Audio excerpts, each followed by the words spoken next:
ಮತ್ತೊಂದು ಕಡೆ ರಾಜ್ಯದಲ್ಲಿ ಅಧಿಕಾರಿಗಳು ಸರಿಯಾಗಿ ಸ್ಪಂದಿಸಲ್ಲ, ಹೇಳಿದ ಕೆಲಸವನ್ನ ಆದಷ್ಟು ಬೇಗ ಒಂದು ಟೈಮ್ ಬೌಂಡ್ ಇಟ್ಕೊಂಡು ಮಾಡಲ್ಲ, ಕಳ್ಬಿದ್ದೋಗಿಯರೆ ಕೆಲಸದ ಮೇಲೆ, ಈ ತರಣ ಅಂತ ಆರೋಪಗಳು ಸಾರ್ವಜನಿಕ ವಲಯದಲ್ಲಿದೆ. ಇನ್ನೊಂದು ಕಡೆ ರಾಜ್ಯದಲ್ಲಿ ಅಧಿಕಾರಿಗಳ ಮೇಲಿನ ದಬ್ಬಾಳಿಕೆ ಕೂಡ ಹೆಚ್ಚಾಗ್ತಾ ಇದೆ ಅನ್ನುವಂಥದ್ದು ದೊಡ್ಡ ಆರೋಪ. ಅದಕ್ಕೆ ತೀರಾ ಇತ್ತೀಚಿನ ಉದಾಹರಣೆ ಅಂತಂದ್ರೆ ಶಿಡ್ಲಘಟ್ಟದ ಪೌರಾಯುಕ್ತಗೆ ಬೆದರಿಕೆ ಹಾಕಿರುವಂತ ರಾಜೀವ್ ಗೌಡ ಪ್ರಕರಣ. ಈಗ ರಾಜೀವ್ ಗೌಡನಿಗೆ ಹೈಕೋರ್ಟ್ ಚಾಟಿ ಬೀಸ್ತಾ ಇದೆ. ಇವತ್ತು FIR ಅನ್ನ ರದ್ದು ಮಾಡಬೇಕು ಅಂತ ಕೋರಿ ಸಲ್ಲಿಸಲಾಗಿದ್ದಂಥ ಅರ್ಜಿಗೆ ಸಂಬಂಧಪಟ್ಟಂಗೆ ವಿಚಾರಣೆಯನ್ನ ನಡೆಸಿ ಆದೇಶವನ್ನ ಕಾಯ್ದಿರಿಸಿದೆ. ಬಹಳ ವಿಚಾರಗಳು ಪ್ರಸ್ತಾಪ ಆಗಿದೆ. ಮತ್ತೊಂದು ಕಡೆ ನೆಲಮಂಗಲದಲ್ಲಿ ಗುತ್ತಿಗೆದಾರನೋರ್ವ ಮಹಿಳಾ ಅಧಿಕಾರಿಗೆ ಧಮಕಿ ಹಾಕಿದ್ದಾನೆ ಅಂತ ಆರೋಪ ಕೇಳಿಬಂದಿದೆ. ಇನ್ನೊಂದು ಕಡೆ ರಾಯಚೂರಿನಲ್ಲಿ JDS ಶಾಸಕಿಗೆ ಮರಳು ದಂಧೆಕೋರರು ಬೆದರಿಕೆ ಹಾಕಿದ್ದು ರಾಜ್ಯದಲ್ಲಿ ಏನಾಗ್ತಾ ಇದೆ ಅನ್ನೋ ಪ್ರಶ್ನೆ ಮೂಡಿಸ್ತಾ ಇದೆ. ರಾಜ್ಯದಲ್ಲಿ ನಿಲ್ಲದ ಸರ್ಕಾರಿ ಅಧಿಕಾರಿಗಳ ಮೇಲಿನ ದಬ್ಬಾಳಿಕೆ.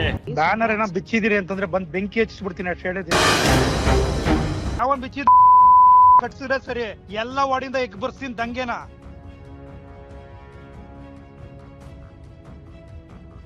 ರದ್ದು ಕೋರಿ ಅರ್ಜಿ ಹಾಕಿದ ರಾಜೀವ್ ಗೌಡನಿಗೆ ಹೈಕೋರ್ಟ್ ಚಾಟಿ. ಬೆಂಕಿ ಹಚ್ಚಿಬಿಡ್ತೀನಿ, ದಂಗೆ ಎಬ್ಬಿಸ್ತೀನಿ, ಚಪ್ಪಲಿಯಲ್ಲಿ ಹೊಡಿಸ್ತೀನಿ ಎಂದಿದ್ದ ರಾಜೀವ್ ಗೌಡ ತಲೆ ಮರೆಸ್ಕೊಂಡು ವಾರವೇ ಉರುಳಿದೆ. ಹೀಗಿರುವಾಗಲೇ ಅಜ್ಞಾತ ಸ್ಥಳದಿಂದಲೇ ರಾಜೀವ್ ಗೌಡ FIR ರದ್ದು ಕೋರಿ ಅರ್ಜಿ ಸಲ್ಲಿಸಿದ್ದು ಹೈಕೋರ್ಟ್ ಚಾಟಿ ಬೀಸಿದೆ.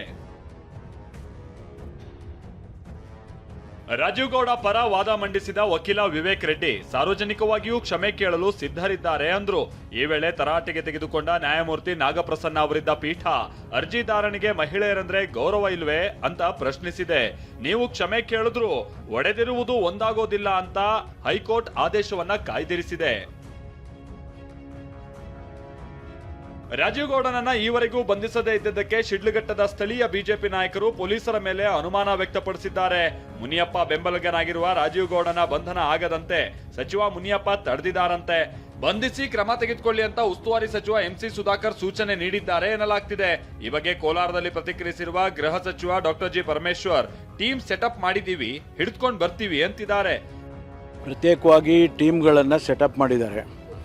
ಅವ್ರು ಎಲ್ಲಿದ್ರು ಹುಡುಕಿ ಹಿಡ್ಕೊಂಡು ಬರ್ತೀವಿ. ಅವ್ರು ಎಷ್ಟು ದಿವಸ ತಪ್ಪಿಸ್ಕೊಂಡಿರೋಕ್ಕಾಗತ್ತೆ ರೀ?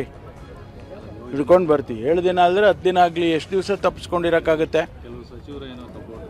ಯಾರೇ ಸಪೋರ್ಟಿಗಿರಲಿ, ಕಾನೂನು ಎಲ್ಲರಿಗೂ ಒಂದೇ ಅಲ್ವಾ?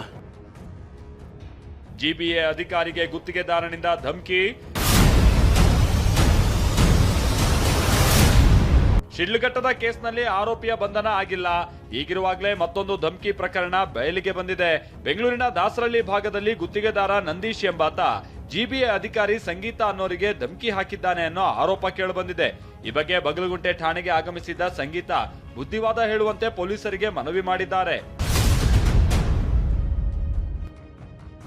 ರಾಯಚೂರಿನಲ್ಲಿ JDS ಶಾಸಕಿಗೆ ಬೆದರಿಕೆ. ಅಧಿಕಾರಿಗಳಿಗಷ್ಟೇ ಅಲ್ಲ, ರಾಯಚೂರಿನಲ್ಲಿ JDS ಶಾಸಕಿ ಕರೆಮ್ಮ ನಾಯಕ್ ಅವರಿಗೂ ಬೆದರಿಕೆ ಹಾಕಲಾಗಿದೆ. ಅಕ್ರಮ ಮರಳು ದಂಧೆಗೆ ಕಡಿವಾಣ ಹಾಕೋದಕ್ಕೆ ಶಾಸಕಿ ಹೋರಾಡ್ತಿದ್ದಾರೆ. ಆದ್ರೆ ಶಾಸಕರ ಮನೆಗೆ ನುಗ್ಗಿ ಅಕ್ರಮ ಮರಳು ದಂಧೆಗೆ ಕಡಿವಾಣ ಹಾಕದಂತೆ ಮರಳು ದಂಧೆಕೋರರು ಬೆದರಿಕೆ ಹಾಕಿದ್ದಾರೆ ಅನ್ನೋ ಆರೋಪ ಕೇಳಿಬಂದಿದೆ. ಶಿಡ್ಲಘಟ್ಟದಲ್ಲಿ ಪೌರಾಯುಕ್ತೆಗೆ ಬೆದರಿಕೆ, ಬೆಂಗಳೂರಿನಲ್ಲಿ GBA ಅಧಿಕಾರಿಗಳಿಗೆ ಬೆದರಿಕೆ, ಮೈಸೂರಿನ CM ಕ್ಷೇತ್ರದಲ್ಲೂ ಮಹಿಳಾ ಅಧಿಕಾರಿಗೆ ಬೆದರಿಕೆ. ಇದೀಗ ಶಾಸಕರಿಗೂ ಬೆದರಿಕೆ ಹಾಕುವಂತ ಪುಡಾರಿಗಳು ದಿನದಿಂದ ದಿನಕ್ಕೆ ಬಾಲ ಬಿಚ್ಚುತ್ತಾ ಇದ್ದಾರೆ. ಇದಕ್ಕೆ ಪೊಲೀಸರು ಕಡಿವಾಣ ಹಾಕಬೇಕು ಅನ್ನೋ ಆಗ್ರಹ ಹೆಚ್ಚಾಗ್ತಾ ಇದೆ.